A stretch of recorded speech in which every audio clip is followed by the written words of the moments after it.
Payudara masih menjadi ancaman bagi masyarakat Indonesia, khususnya kaum perempuan. Fakta atau mitos, dokter? Kalau membantu mengatasi kanker itu adalah fakta. Wow, fakta. Iya, Luar membantu biasa, mengatasi kanker. ya.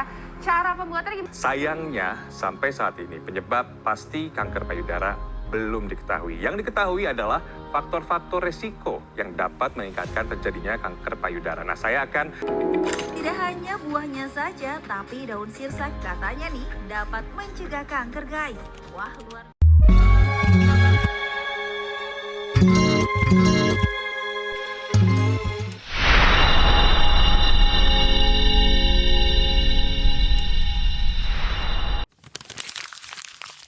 Tahukah kamu, secara global 1 dari 8 perempuan beresiko mengalami kanker payudara sepanjang hidupnya. Bahkan pada berbagai kelompok usia bukan hanya usia lanjut.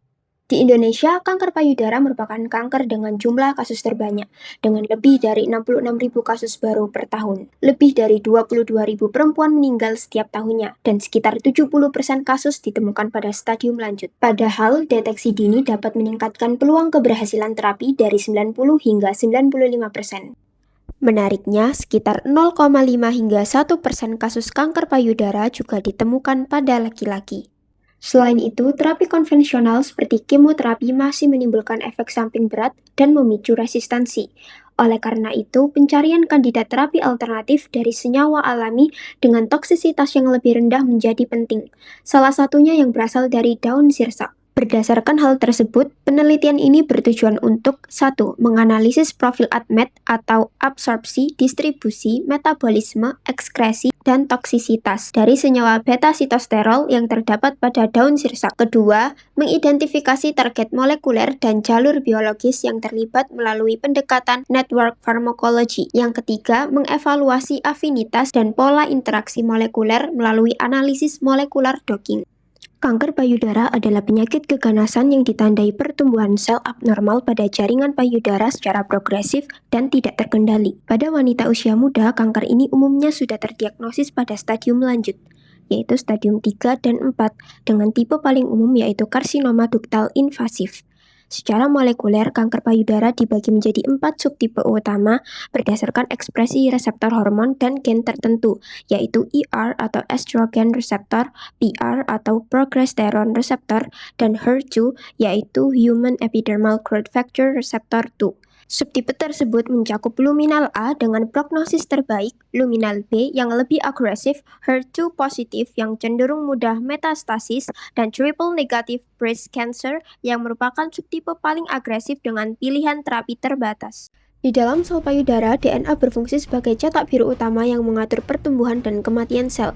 Ketika terjadi kerusakan kecil pada DNA seperti robekan pada single strand, enzim poli-ADP ribose polimerase segera bekerja untuk memperbaikinya agar sel tetap normal. Namun, jika breast cancer gene 1 dan breast cancer gene 2 mengalami mutasi, sistem perbaikan DNA gagal, sehingga kerusakan menumpuk, sel kehilangan kendali dan mulai membelah tanpa henti. Kumpulan sel abnormal ini membentuk tumor ganas yang kemudian memicu terbentuknya pembuluh darah baru. Proses ini disebut angiogenesis, yaitu proses untuk mendapatkan suplai oksigen dan nutrisi. Sel kanker lalu menembus jaringan sekitar dan menyebar ke organ lain melalui darah maupun limfa. Proses ini disebut metastasis. Salah satu jalur utama yang membuat sel kanker bertahan hidup adalah fosfatidilinositol trikinase atau protein kinase B yang mendorong proliferasi, angiogenesis, dan resistensi terhadap apoptosis atau kematian sel terprogram. Senyawa alami beta-sitosterol dari daun sirsak terbukti secara in silico mampu meningkatkan aktivasi fosfatase and tensin homolog, yaitu protein penghambat alami jalur fosfatidilinositol trikinase atau protein kinase B, sehingga menekan pertumbuhan, invasi, dan metastasis sel kanker payudara.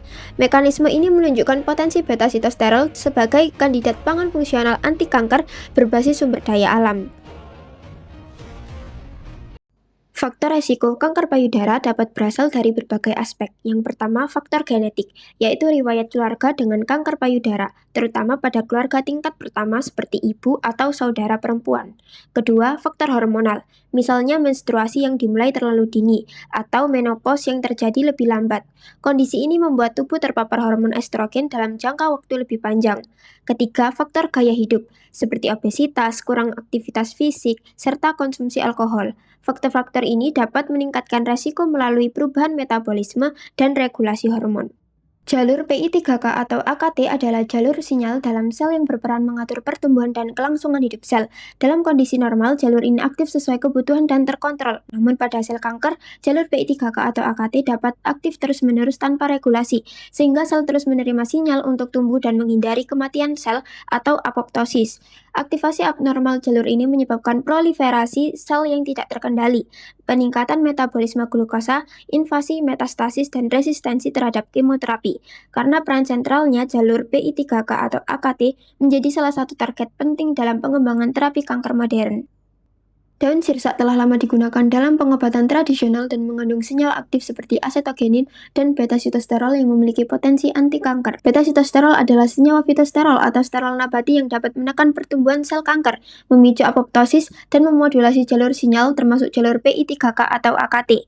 Senyawa ini relatif aman dan dapat diperoleh dari berbagai sumber pangan nabati. Beta-sitosterol juga berpotensi dikembangkan sebagai komponen pangan fungsional, yaitu pangan yang tidak hanya memberikan nutrisi dasar, tetapi juga manfaat kesehatan tambahan seperti pencegahan kanker.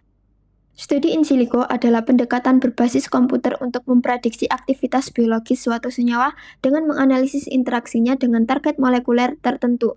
Metode ini berperan sebagai tahap awal dalam penemuan obat untuk menyaring kandidat senyawa sebelum diuji secara in vitro atau di laboratorium dan in vivo pada hewan coba.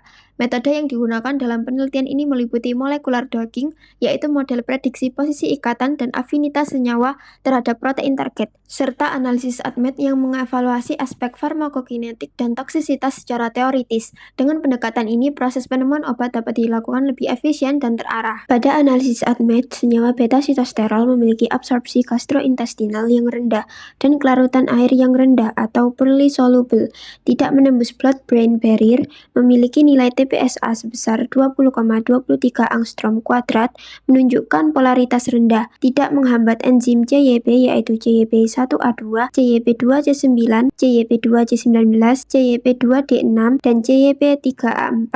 Profil beta-sitosterol juga menunjukkan tanpa adanya peringatan PAINS atau tidak terindikasi toksik dengan nilai bioavailability sebesar 0,55 yang menunjukkan ketersediaan hayati sedang, sehingga senyawa beta-sitosterol dapat dipertimbangkan dalam pengembangan pangan fungsional anti kanker. Selanjutnya, berdasarkan prediksi target molekuler, beta-sitosterol memiliki 20 target molekuler teratas dengan nilai probability bervariasi.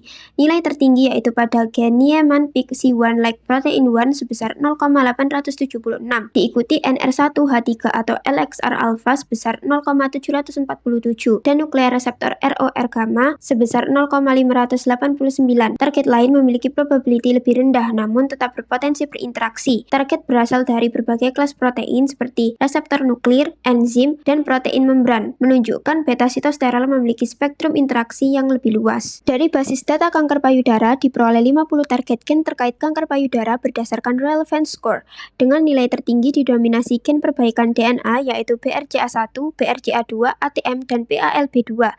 Ditemukan juga gen regulasi siklus sel dan sinyal pertumbuhan yaitu TP53, AKT1, PIK3CA, dan ERBB2. Daftar gen ini digunakan untuk analisis irisan dengan target molekuler beta-sitosterol pada tahap berikutnya. Hasil analisis irisan menunjukkan terdapat 7 gen yang menjadi titik temu antara target beta-sitosterol dan target kanker payudara. Gen tersebut meliputi CYP17A1, CYP19A1, AR, ESR1, TERT, MDM2, dan HIF1A. Gen-gen ini berperan dalam regulasi hormon, proliferasi, apoptosis, serta respon hipoksia. Temuan ini memberikan dasar bahwa beta-sitosterol berpotensi memodulasi jalur PI3K atau AKT maupun jalur hormon pada kanker payudara. Pada jaringan protein-protein interaction, skor interaksi tertinggi diperoleh AR dan MDM2 sebesar 0,998, diikuti HIF1A sebesar 0,988, dan ESR1 sebesar 0,981. CYP17A1 dan CYP19A1 memiliki skor sama, sebesar 0,971. TERT memiliki skor lebih rendah, yaitu 0,553. Variasi nilai menunjukkan perbedaan tingkat keterhubungan gen dalam jaringan AR, ESR1, JYP17A1, dan JYP1O9A1 tampak memiliki posisi sentral sehingga dapat menjadi kunci dalam regulasi sel kanker payudara. Pada analisis molekular docking, beta-sitosterol memiliki energi ikat terhadap PI3K sebesar minus 3,6 kilokalori per mol dan terhadap AKT1 sebesar minus 14,4 kilokalori per mol. Perbedaan nilai ini menunjukkan afinitas ikat yang lebih kuat terhadap AKT1. Validasi docking melalui redocking menghasilkan nilai RMSD di bawah 2 angstrom yang mengindikasikan metode docking yang valid dan akurat. Visualisasi 3 dimensi memperlihatkan senyawa beta-sitosterol berikatan pada kantong pengikatan dan berasosiasi dengan residu di sekitarnya, menunjukkan kecocokan spasial antara ligan dan protein, mengindikasikan potensi ikatan stabil dengan PI3K dan AKT1, mendukung hasil docking secara struktural. Visualisasi 2 dimensi menunjukkan bahwa interaksi didominasi oleh gaya hidrofobik seperti alkil dan pi-alkil, serta satu ikatan hidrogen konvensional. Interaksi hidrofobik berperan penting dalam mempertahankan ligan pada sisi aktif AKT1 sehingga mendukung kestabilan kompleks. Hasil uji toksisitas menunjukkan beta-sitosterol bersifat non-toksik dan tidak menunjukkan indikasi mutagenik, karsinogenik maupun hepatotoksik. Profil ADME mengindikasikan absorpsi usus yang baik,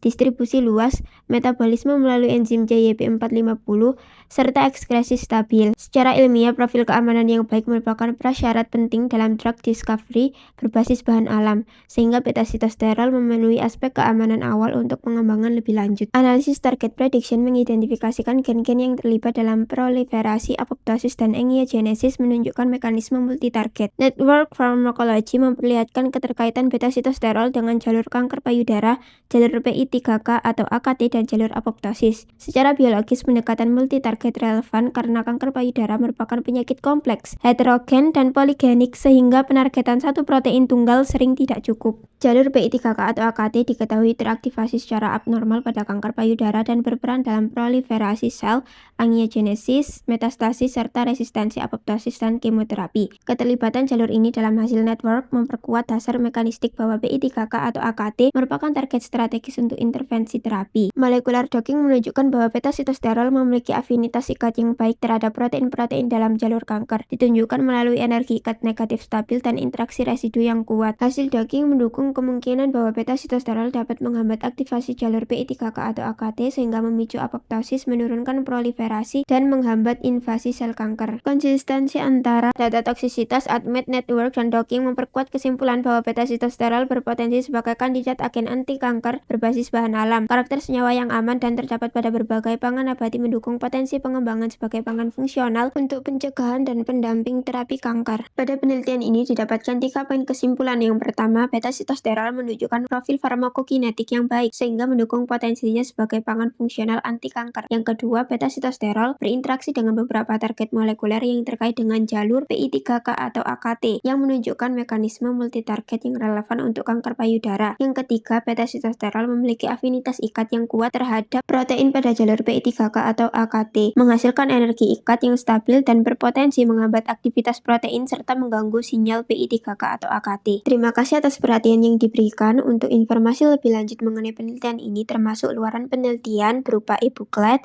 jurnal, dan laporan akhir, serta daftar referensi yang dapat dipindai melalui QR Code yang tersedia pada layar. Semoga penelitian ini dapat memberikan kontribusi dalam pengembangan pangan fungsional dan pencegahan kanker payudara.